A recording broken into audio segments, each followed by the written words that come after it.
Welcome to another edition of the Willie Barrett Show. I'm back after a bit of a hiatus. I hope everybody's doing well this evening. Just brace yourself for the summer. I have. So anyway, I want to go give my shout outs to Warren. Yes, sir. Yes, sir. Right back at you. We have here Max Sarjay is the Willie Bragg Show. Yes, it is. You are correct. And Peace Dub says, Willie, imagine. And how are you doing, Peace Dub? So, and we have Snipe Hunter here. How are you doing, buddy? I hope everybody's doing well today. The reason I want to talk about the subject at hand. Each month with the new administration coming up, I always like to put up a little bit of a disclaimer, just because a lot of people grift and everything, that I just want to make sure people know where I stand. And so during the Biden presidency, I criticized the Democrats and Biden for not doing what needs to be done to get this country moving and to have a better world, and obviously not very radical ideas by our standards. We want Medicare for all. We want free college and a Green New Deal. We want an end to the neocon endless wars abroad, all this sort of thing. And all these things, Biden did not deliver. And so sometimes people on the left will be given the crazy misnomer. There'll be a crazy misnomer that somehow when we criticize Democrats, we're somehow soft on the Republicans and Trump. And this video will illustrate why that's not the case today. And this is not to say Biden was the good old days, the befuddled, Alzheimer person that he is, or the scattered brain Kamala Harris, whose campaign was a disaster. So we're not here to defend it. We're still not here to defend Democrats. But want to make it clear that we're not here to be soft on Trump. We're not here to be soft on Republicans. But people are entitled to their perspective. But I've always believed, as critical as I am of the duopoly, that between the two, the Republican parties is going to always be worse. And that doesn't mean that the Democrats are wonderful either.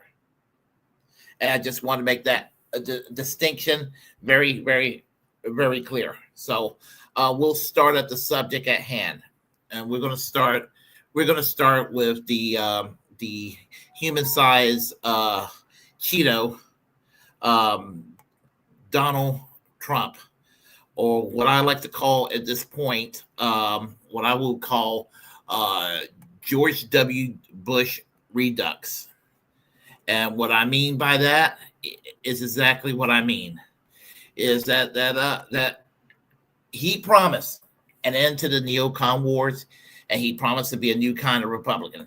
So let's just go back further in time, okay? Let's go back to let's go back to 2015. And I'm going to repeat myself. My apologies. People thought I was crazy when I said this, even after he won in 2016. But when Donald Trump announced his candidacy in 2015, when he came down that elevator, I guess it was at Trump Tower to go make his speech that he's running for president, something just didn't quite jive with me back then. And what did not jive with me was the fact that he was friends with the Clintons. And so he announced his candidacy for the presidency, and I really do believe deep down in my heart that he and Bill and Hillary Clinton had a working relationship, an understanding, if you will. And that understanding that he was to go into the Republican primaries, to disrupt the Republican primaries, to make it easier for Hillary Clinton to win. See, is that so fantastic to believe? Because she sure as hell was tampering in the Democratic primaries with Bernie Sanders, against Bernie Sanders. She fucked them over.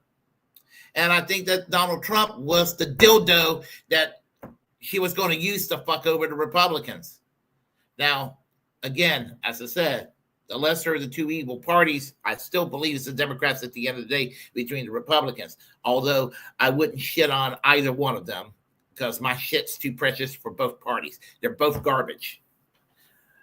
However, I think that he was the dildo she could use to go and try to fuck over the Republican parties. Now, had the Republican Party been fucked over and completely just in disarray and basically in the dust heap of history, where conservatives would have to go either into the Democratic Party or find a new party, it went into two-party system. And in that regard, I don't think that was her intention. But if that would have been what would have happened, hey, my blessings. But that didn't happen. What happened was that Donald Trump came in there and he was thinking, well, I think I could win this thing. Well, fuck the Clintons. I'm going to go and try to win. I think he was an accidental presidency, much the same way with no conspiracy theory added to this. The way I think that Obama accidentally won the 2008 presidential election. He tested the waters in 2007, 2008 in the primaries, because he was thinking, okay, I'll obviously run in 2012. Let me just go and dip my toe into this water here. And all of a sudden he got popular. And just as Bernie Sanders almost defeated Hillary Clinton in many ways, gave her a run for her money in 2016 in the primaries, Barack Obama actually achieved defeating Hillary Clinton in the primaries.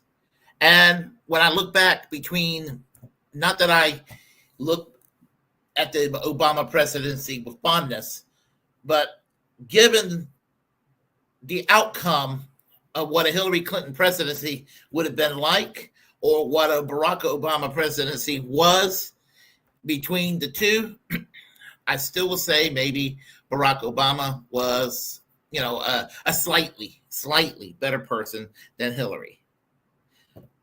I'm definitely by no means an Obama cheerleader.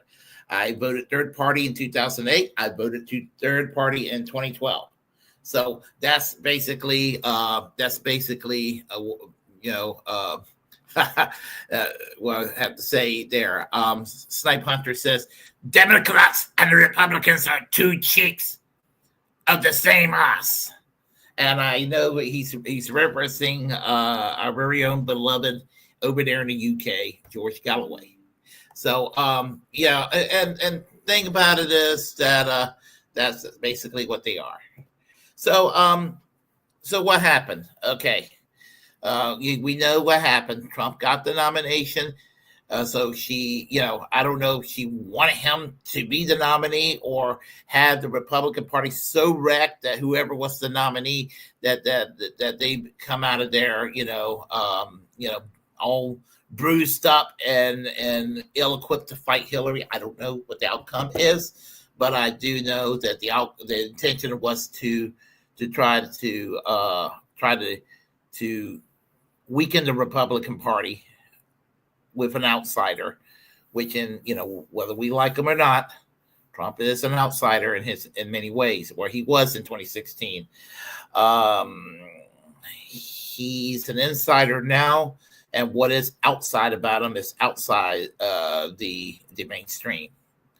And of course, I think that Bill Clinton and Donald Trump had a golf game in 2014 or something. And I think that it was something along the lines of, "Hey, Donald, my wife, she's running for president, and I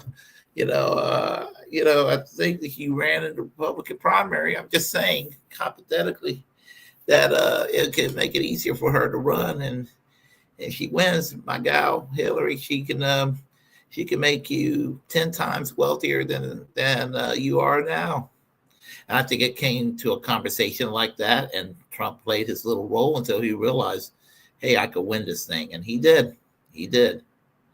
Now, 2016 Trump, there was accusations that he's racist. There was accusations that he's alt-right, all kinds of horrible accusations that was made.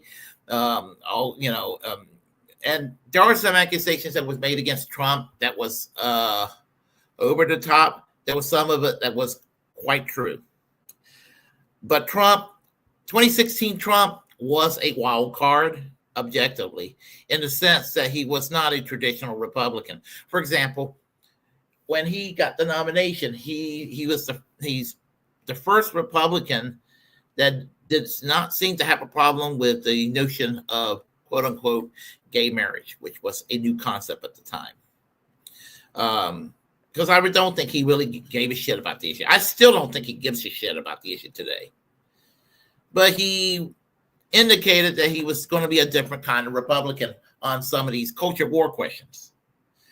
And the religious right were a little uneasy on him because they just view him as this New York person and, New York values, that sort of thing. I mean, Ted Cruz alluded to that in the primaries. Well, and I think that he was probably more socially moderate than the other Republicans running out there. They may have been more polite in their demeanor. He's brash. He's got the diplomacy of a sledgehammer. And I think that diplomacy with the sledgehammer is what threw off a lot of Democrats and progressives, ranging from centrists to liberals to authentic leftists, were kind of critical. And again, I think he was he had a spotty past in a lot of ways. His business dealings was spotty, and everything, and but he was different in the sense that he preached protectionism, which was a sacred cow in the Republican Party, not to be violated. They were on and they still are on this free trade bullshit. Don't let them fool you. But the rhetoric, the populist rhetoric of "I'm for the working man," borrowing a little bit from Bernie on some issues, when he was campaigning, in a way to try to outleft Hillary in some key areas, but in some areas he sounded like a demented, crazy right-wing asshole. So some people think that he was kind of like a third positionist type, some kind of a potential fascist or what have you. And there were things about what he had to say that were concerning at the time. I contend that he was not as evil in 2016 as, let's say, George W. Bush. George W. Bush, who's responsible for the elimination of 1 million innocent people in Iraq, exterminated. Over the concept of a lie that that country attacked us, and they did not. That somehow Saddam Hussein, a secular scumbag he was, but still a secular dictator, not very religious, somehow had a working relationship with Osama bin Laden and the Al-Qaeda network. How in the world were people so stupid to believe this sort of thing is beyond me. So he sounded anti-war. He sounded like I was going to protect American jobs. I'm going to give you something better than the Affordable Care Act, this sort of thing.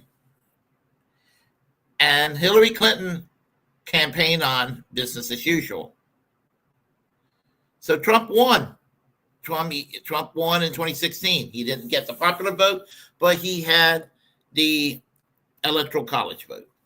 Now, do I think we should get rid of the electoral college? Has nothing to do with Trump, but yeah, I do think we should get rid of the electoral college, because that's going to be the only way you're going to end the two-party system. The electoral college keeps the two-party system alive, but I don't want to go and delve into that. So, but it's also because the way it's structured, if you win the electoral college, that's what's going to make you win the election. You may not like it. But that's how it was done. Al Gore won the popular vote in 2000. George W. Bush won the electoral college vote. Now, if he really did win in Florida, which you talk about election rigging, 2000 in Florida is where the election was stolen. That was where the election was stolen. No Donald Trump. Joe Biden, as much of a piece of shit as he was in 2020, fuck Biden. I just want to make things clear. He did not cheat, nor did the Democratic Party have the chops to successfully cheat Trump out of a second term. He would have won in 2020 had COVID not come about. COVID fucked everybody up all over the world. It fucked up a lot of governments all over the world. Everybody pretty much had terrible policies across the board, whether it's the liberal response or the conservative response. The handling of COVID was terrible by virtually everyone. But, here's the thing about Donald Trump. Donald Trump did something that the Republicans did not like for him to do. He signed on with the idea of a stimulus check for people.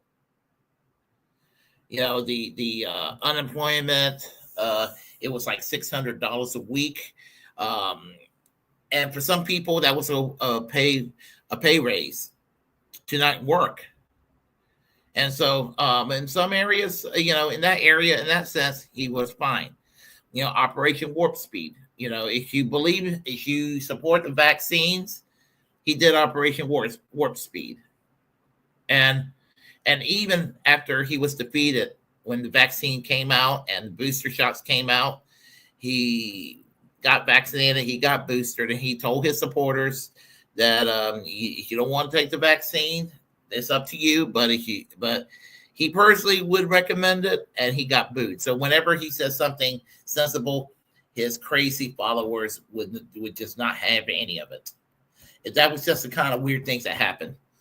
But I would say that maybe looking back between the year 2017 and 2021, his first presidency, he might have governed as close to a moderate as much as you can expect from a Republican.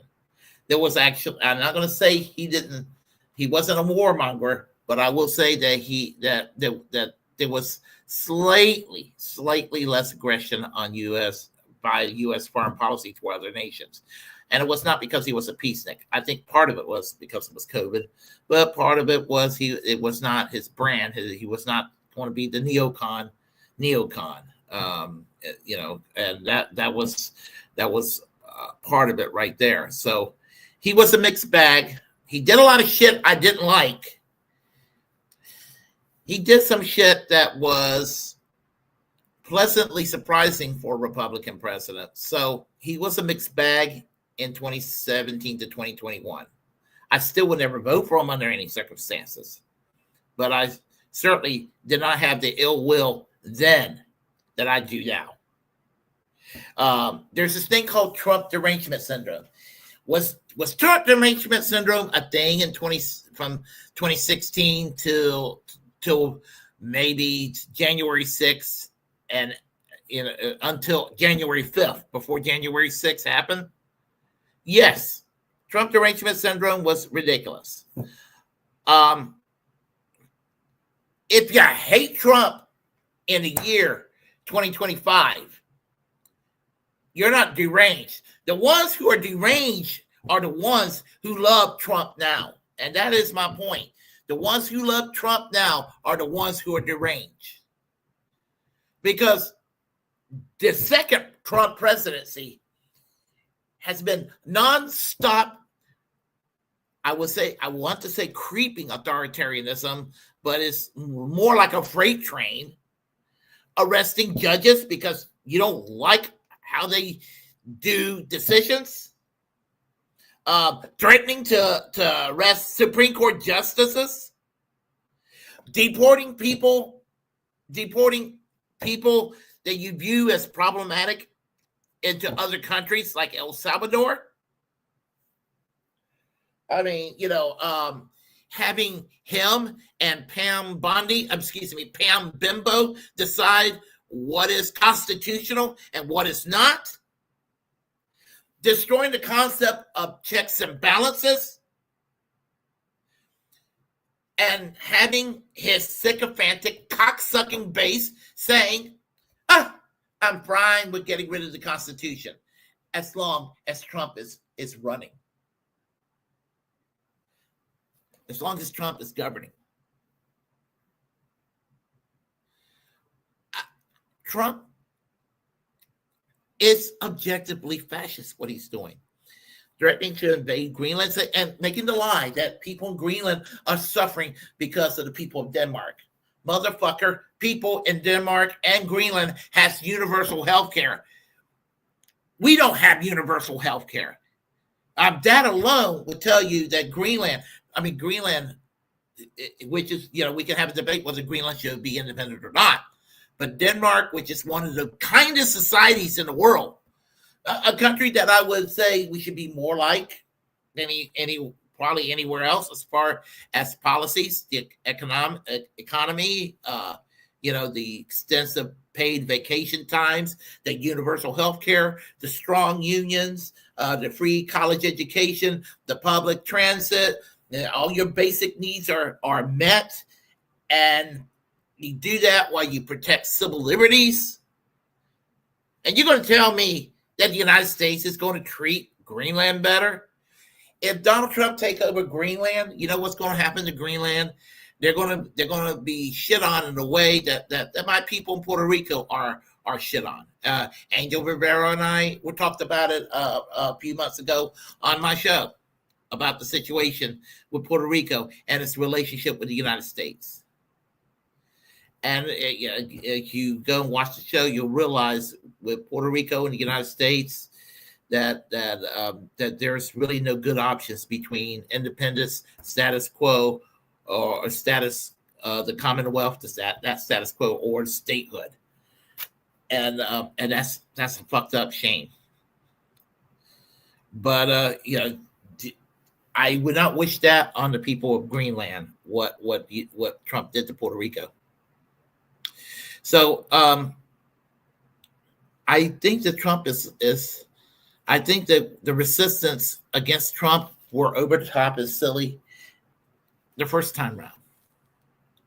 But here's the thing: even people who were elected into office, where it was the resistance against Trump, it was only resistance by rhetoric. They voted for his tax cuts for the wealthy. They voted for his judges. They voted for his agenda. They gave him more they increased the military budget way more than he asked for. And for somebody who is supposedly a Russian plant here, a Putin puppet, what have you. And I personally always thought that the Putin puppet Russian asset accusation was bullshit. I have some good friends who disagree, and I love them dearly, but I respectfully disagree with them. You don't have to like Trump.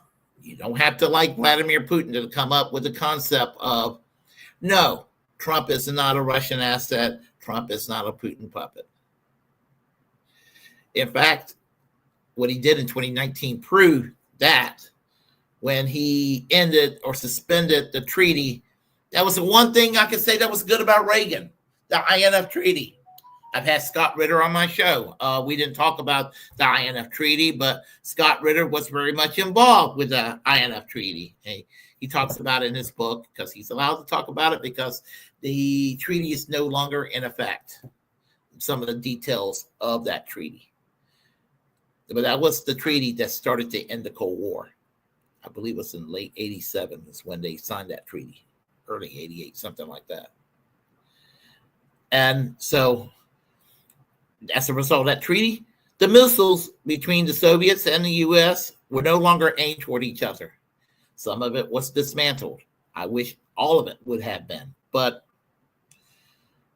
if there was, you could say one thing that was awesome about the 1990s and the 2000s and all the way up to the Obama years, you really didn't have to worry and go to bed at night worrying if you're going to have a nuclear war. And I forgot what that feeling was like from back then until Russia and the Ukraine started fighting and NATO started to do their bullshit. And I'm very disappointed that a lot of progressives who are otherwise sensible people got on board with this. Ukraine is this beleaguered, defenseless, struggling liberal democracy when it is not. In some ways, they're as bad as Russia, in some ways, worse. And the one thing I was hoping for with Trump coming in, because I did not vote for Trump, I did not want Trump to come in. I also did not want Kamala Harris to come in. People ask me, what's your reaction? How do you feel? What do you think of the 2024 election? How do you feel about Trump's victory? And literally, after the election, prior to him being sworn in, and prior to my worries about Project 2025, I said I was neither delighted nor disappointed. I was indifferent because obviously he has enough on policies that I disagree with, and Kamala Harris matched it up by bumping fists, in the words of Breonna Joy Gray, bumping fists with Dick Cheney and Liz Cheney, which I found highly offensive. Now, if I would have voted for Kamala Harris, which I didn't, if I would have voted for Kamala Harris, my vote for Kamala Harris, if I would have voted for Kamala Harris, would not have been a vote for Kamala Harris. It would have been a vote for Tim Walz. I'm not saying he was wonderful, but he was the better half of the ticket. due to his performance as the governor of Minnesota, based off of that.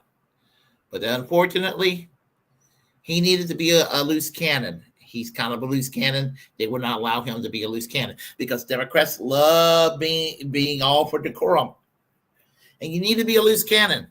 There's one thing, still one thing you can say that libs can learn off the playbook of Trump is to not worry about decorum. The Amazing Atheist basically said this about Bernie Sanders, that he didn't like. What he didn't like about Bernie Sanders, he was just too nice. But if you could have a politician like Bernie Sanders on policy with that dismissive attitude, that asshole mystique of Trump, that would have been a perfect candidate. I would say if you combine the policies of Bernie Sanders, not the disappointing side of Bernie Sanders, but the side of Bernie Sanders that's still base. You combine that without what's shitty about Trump. You subtract everything that's shitty about Trump, but keep the brash, dismissive demeanor, this kind of fuck you attitude toward anybody, and you combine the two together, you might actually have a decent politician. But that's neither here nor there.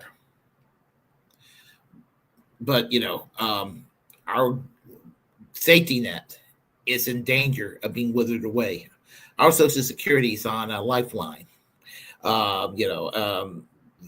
Just getting rid of various agencies, allowing a tech billionaire asshole like Elon Musk to just run everything. I mean, even to the point where he's cucking Donald Trump. Man, that is fucked up. That is totally fucked up. And again, I'm worried. And you got several states that they're a laboratory for fascism. Governor DeSantis of Florida is an example. Kay Ivey of Alabama is an example. Governor Hot Wheels, Greg Abbott, is an example. And there are other Republican governors out there that they're horrible pieces of shit too.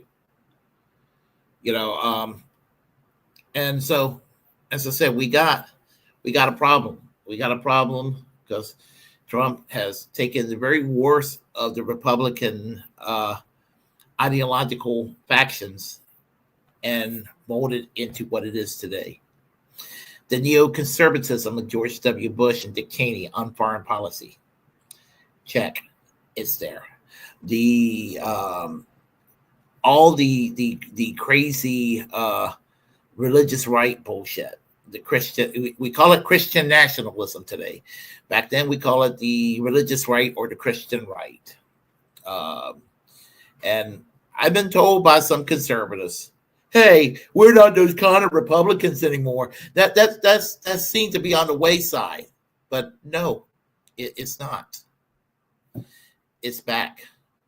It's back, baby.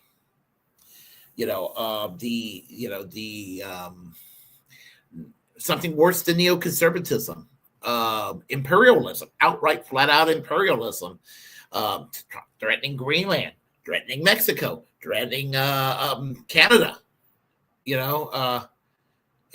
that sort of thing. I mean, just got a National Labor Relations Board that mildly improved under Biden. The only defense I have of Biden, I die on that hill. But, now that National Labor Relations Board, which is quote unquote a Supreme Court for labor laws in the United States, is fucked. And I would say it's fucked for probably the next 30 years before it can even be anything what it used to be prior to the election of Ronald Reagan in 1980. And as I said, we're tremendously fucked over with the Trump presidency. The song by the Dead Kennedys in 1979, 1980, I'm trying to remember the year, California Uber Alice, was talking about how inept liberalism. The follow-up to that song in 81 from Plastic Surgery Disasters was called We Got a Bigger Problem Now, which was about the presidency of Ronald Reagan. And that's kind of where we're repeating history, but 10 times more fucked up. And so Trump is basically the new Reagan on steroids. And Reagan is basically what Kamala Harris and Joe Biden are today. Or Hillary Clinton or Bill Clinton or Barack Obama, John Kerry, all those folks. That's where we're at right now. Now, thing is, I mean, when it comes to the anti-oligarchy tour that Bernie Sanders talked about, and having AOC, doing this anti-oligarchy tour, well, this is the way I look at it. They try to make her out to be like she's going to be our next president. And they're going to try, some lefties are going to try to have, AOC,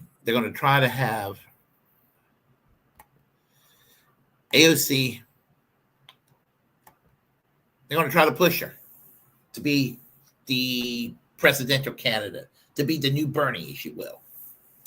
And if Bernie couldn't do it in 2016, 2020, there's no way in hell that this pushover who couldn't fight her way out of a wet paper bag, who breaks under pressure when Nancy Pelosi scolds her like a little child, you think that she's going to be able to steamroll over an asshole like J.D. Vance or some other Republican out there?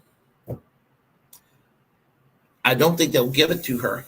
I think that the Democrats would rather have the nomination given to Liz Cheney. Y'all watch out for Liz Cheney. I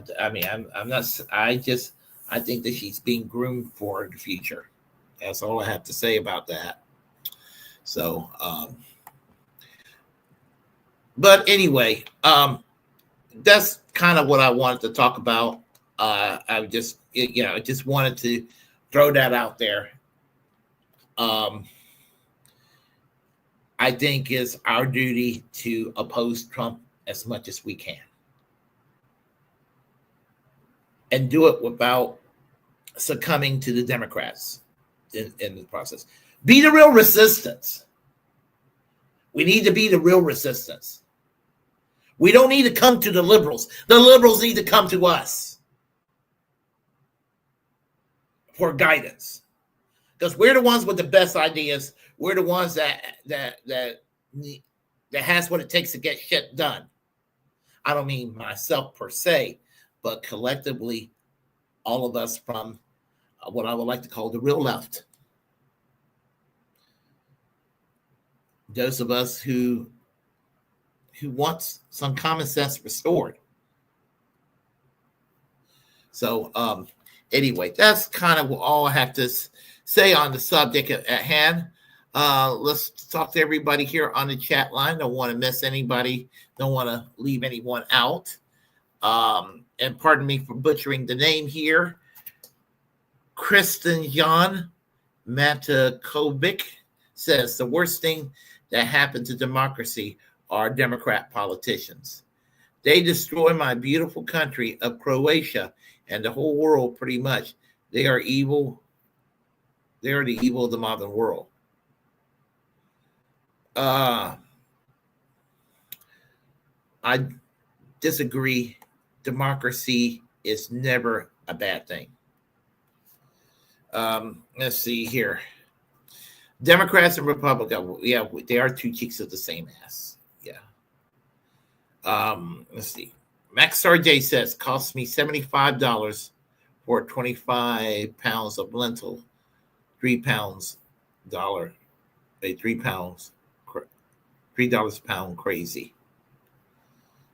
Well, inflation is going to be here, and I'm a protectionist, but that's another thing about Trump. His protectionism is like he's basically just swinging his dick around to act like, hey, I'm going to do tariffs here and I'm going to do a tariff there without any thought.